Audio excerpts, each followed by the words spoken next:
Die missie en die visie wat ons het by Gimmie Cricket is om elke kind se drome te ontwikkel. Vir elke kind wat 'n droom het en 'n passie het vir cricket, wil ons graag hê dat daai drome moet lewendig bly. Potchefstroom Gimnasium bied vir cricketkinders die geleentheid om afrigting te kry by 2 vlak 4 afrigters wat ons tans het. Ons het ook 3 vlak 3 afrigters en dan het ons ook 1 vlak 2 afrigter en dan 'n paar afrigters wat deur die pipeline kom wat nou vlak 1 afrigters is. Wat vir ons baie belangrik is dat ons, deurdat ons die ervare afrigters het wat vlak 3 en vlak 4 het, wil ons graag hê hulle moet ons jonger afrigters en die afrigters wat so deur die pipeline kom ontwikkel en dat die kinders ook daaruit kan leer.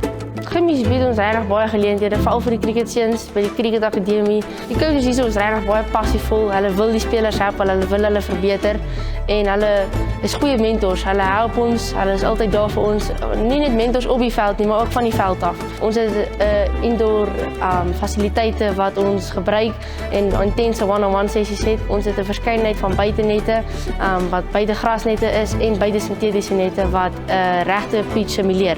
Wat vir ons baie belangrik is natuurlik wedstrydtyd. Dat jou B-span kind en jou tweede span kind ook die geleenthede kry wat jou A-spanne kry en jou eerste spanne kry. Want ongelukkig in cricket het ons nie vanaf onder 14, 15, 16, 17 spanne nie tot en met onder 19 nie. Ons het wel net 'n onder 15A en 'n eerste span, maar so ook het ons 'n tweede span en 'n onder 15B. Die eerste span en onder 15 A-span toer na die Peninsula Cricket Festival toe aan die begin van die jaar. Dit is in Januarie voordat die skole begin. Dan hierso in Julie in die wintertoere, dan het ons die Mossie week wat ons in Nelspruit doen. Ons doen die NWI reeks in Potchefstroom self.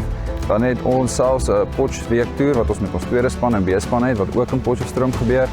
En dan het ons 'n meisies toernooi wat hierdie jaar die meisies gaan na Hoëgenhout toe. So cricket is nie 'n maklike sport nie. Kolwerk maak dit vir cricket baie moeilik. So dit is 'n moeilike sport en dit leer ook kinders die waardes van dit is nie altyd maklik. Jy kry daai een kans in jou lewe. Jy weet met batting, 'n mens oefen 'n hele week en jy kry op 'n Saterdag die geleentheid om te kolf en dan kry jy net daai een goeie bal of jy maak een foutjie en dan is jy uit.